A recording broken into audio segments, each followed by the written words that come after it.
Louky, nobody has a question? I have a question. Okay, good. Yeah, no, that's fine. That's fine with me. And you're kind of like, yeah, well, that was nice. Yeah, so in the gallery world, so when I was there was like, I think you had like average that there was like around year 5, and it was like 5,000. I mean, we had a lot of pieces that were like 2,000 and smaller and on paper, and but now it's actually a very interesting question that you have, because then a new common thing for paintings was like, say 30 by 40 was like 10,000, and then a few years ago it went up till 15,000, like, and then I was like, oh my God, is that already like that much? Like, and now it's going back again. But what is also fascinating is that, you know, for the longest time people felt like, or collectors thought that the artworks had to be at least 20 and above, maybe 30, 40, 50. However, nowadays, people are also looking back. So the range between 5 and 15. So you will, galleries are adapting to that as well. Like, and you know, one of the things, but I hadn't said, and it's not directly, but that just came back in my mind, is like, you know, it depends obviously how you work, but if you have sometimes that you have an original work and like make prints are generally kind of lower price. So technically it's like a painting is, people appreciate that the most, so it's generally higher than works on paper or than multiples. And that is a thing that I have not brought up, like, yeah, so if you normally work 3 by 4 and then you have 5,000 or whatever you do, and then all of a sudden it comes like 20, and you feel like, oh, that's really a lot, because I calculated that with my formula, and I found out with the formulas that it was sometimes jumping a lot. And 12 by 12 was with example 720, but if you would do then with the rate like the first of the second formula, then 36 by 48 is around 8,500. So that's quite a steep difference, and I'm like, I don't know about that. I think there's a partly in kind of intuition that you have, like if you say like, ugh, I think this is too high, just feel free to go lower. You don't miss out, but then be consistent. Like, I forgot the size you said, but if you say like 3 by 4 is X, then keep all the 3 by 4 that's several medium stay X. If then the bigger one you give a size of a price Y to it, then keep all of them the Y price, because that is more important. So that, as I said from the start, like, you know, you may like a work better and think that should be higher price, but a collector might actually like the other piece more. So, and when people artists, and we work together, like, would come to me and say, oh, Louky, what do you think? How should you price it? And I always was like, I have to see it. I could never do it from an image. And I looked at it, and then, you know, I think about it, like, where's the artist's career? Like, and then it come, and I think you can trust your intuition. You know, I mean, yeah, you can technically put any price on it, but that's the thing. Like, but you know, it's important to stay realistic so that you can build something. I hope it answered. Adjust additions based on percentage pricing? If you have an edition of 5, say, and you first start the one with 1,000, then the second edition, I would maybe do 1,200. It's sometimes also like that the numbers should match, like, you know, because then I would go maybe for the third one to 1,500, and because I find 1,400. I find that such a weird price, but that is something weird. Like, you know, and I had it was actually funny. I had a boss, like a galleries dealer, who always said that the number you should be able to divide the number by 3. I don't know why he came up, because that was lucky. Otherwise, no rhyme or reason. So, but the number should be able to be divided by 3. But yeah, that is also like, maybe with pricing, I would avoid. You sometimes see that, like, people doing $15.99. I would not. It makes it more complex. Maybe if that is a concept of the work, yes, but don't go in awkward. No, you know, round it up, like, and you can see, and maybe that, you know, in your case, that you say, like, you know what, I really would like to have this sold. Maybe I put it on 800 while I actually want to ask 1,000, and then go up. The benefit with editions is that, I can give a real example. Like, so I had put up the prices for 5 out of 7 to $35,000, and I had communicated, but then somebody at the gallery left, and so 6 out of 7 was sold, and they were very happy, and they were telling me that they did have to give them 20% discount because it was a very nice collector. And I said, like, for how much did you sell it? And then and I don't know what she said, but it was lower than I had sold it for, because I sold mine, the 5th one, for 28. It was discounted also with 20%. But then, and she sold it for something for 25. I was like, what happened? You didn't listen. And so, but I couldn't change it anymore, so I was really pissed. But because that the last edition, I actually don't per se want to sell, so I put that on 40,000. I'm like, well, I just put it higher. That is the benefit with editions, that, like, say if you enter in your last edition and you actually want to keep it, you keep it, and then you can price it higher. But that said, you should, if that edition, if you have a series, you should make sure that all then the 7th edition is all the same price. You can't have, like, you know, the same photographs of the same series. The edition 2 is priced in one hand 1,200 and the other one 1,000. You know, you have to make over the cross all the same.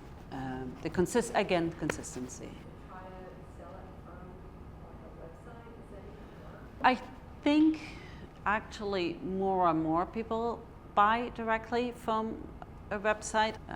Yes, I do think it is good to have the and connect it with PayPal. There you have to be just careful with PayPal nowadays. Like, if you get above 600, well, but also then you have to report it with taxes and stuff. So Request an invoice. yeah. So is it better just to be upfront with the price?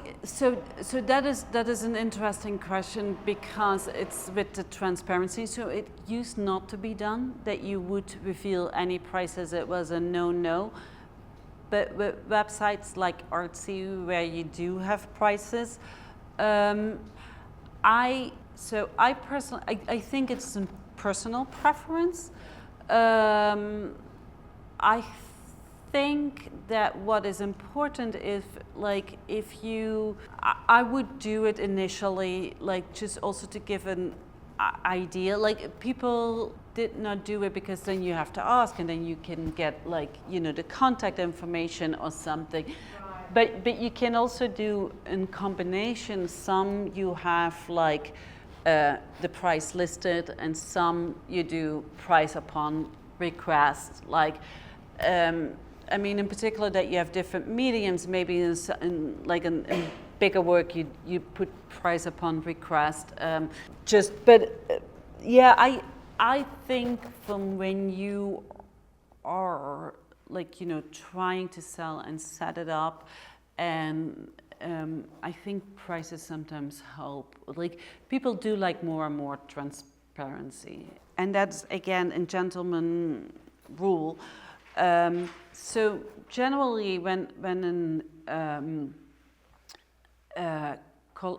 a museum buys, they expect a 20% discount, just for no reason. Is that the artist or the gallery? The museum. No, So but they're getting a 20% discount, but is the artist eating that 20% or is the gallery, are they sharing it? that depends on what your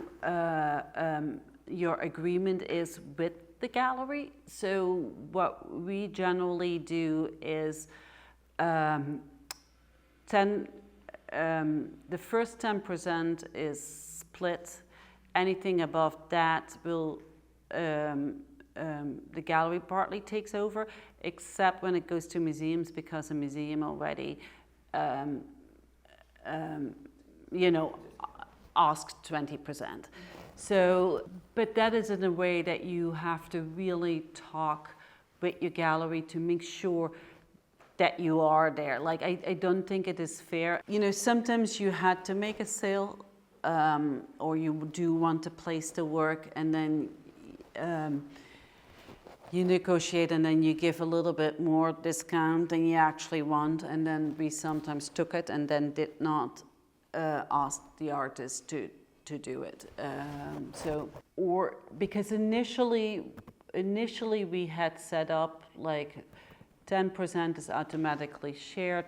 Above 10% we will discuss with the artist, but practically that doesn't really work, because somebody comes in the gallery, you're negotiating right there and then. Mm-hmm. So then, so above 10, the artist can tell me if they want to share it, if it is more, or that the gallery takes it. And that was a method that worked well, and some artists were like, no, you have to take it, and some were like, we're happy to share, and that's, fine, because we discussed that prior. It's a tricky point, because discounting is actually lowering the prices, but it is a one-time, and I don't like the habit. There is a little bit an idea of when a collector comes in, that they maybe get 10%, but if the work sells below a certain number, and discount is not expected. The difference is like if you, for example, put like your artwork on like say $3,000 and it doesn't sell, if you sell it for $3,000 and you sell it with discount, you're not going to give like 50%, 20% discount is already a lot. You really actually want to get in a collection, so you give one time a 40% discount. You don't lower your prices because you give that, but you're not also going to scream to people that you give that much discount, because then everybody wants that discount, obviously. But technically, your price is still at $3,000. When you go to 2.5, say that you like, oh, it's not selling at 3, you lower it to 2.5, maybe a collector has bought it at 3, and then they hear that you're now selling it for 2.5, it's not going well. I mean, I had it in the reverse, that I sold an artwork and then prices went up, but the gallery had not mentioned it, so I had kept the old prices, so there was another gallery involved. And I had a collector who bought from me, and then he saw the new prices at the other gallery. And he was so excited because his work went up in value, because it's now more worth. Then he came to me and says like, so how much is that work? And I gave him the old price. I have never seen him back again. And he was pissed. And I didn't know, but he did say that, so I called the gallery and then I went up. But so that is what, because he all of a sudden didn't trust it. I think the collector was unreasonable, but that's me. And that is maybe the disadvantage when you make prices public. So as long as the prices, if you have not sold it or have not make the public per se, send it out to a lot of people, and you just orally maybe discuss, and you feel like, oh, I'm actually hitting something, like the people really don't like the 3,000. Maybe I put it on 28, or sometimes there's weird numbers, like, the 3,000 makes it just too much, but the 28, no, I don't know why psychologically. I mean, it's a psychological game sometimes as well. But that is the issue, like that you lose the trust. But you can, it's slightly off pricing, but if you want to move your artworks, like you can do little tricks as well. No. I mean, yeah, it's again a personal preference. Okay, for my profession where I want to value artworks, I love to see prices because it makes my life easier. But I do understand that you don't want to, and that you prefer that people ask you questions.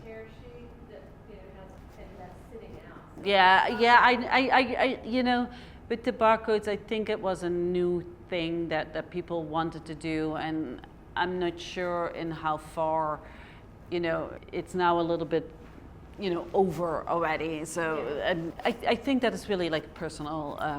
But I mean, the good part is from having a tier sheet out is like, if you do get the question, I mean, I would definitely recommend it, whether you have it public or not, to have it written out for yourself when there is an open studio, because you don't want to miss out on that one person that actually wants to buy maybe a couple of pieces. So in that sense, it's like, when you offer it, and even if it is maybe not meant as a selling exhibition, it's a good exercise for you to keep. And then also look at it, revise it, like, how is it going actually? Maybe, I've been selling nicely, maybe I can up it a little bit. Like, so in that sense, it's constantly work and evaluation, actually.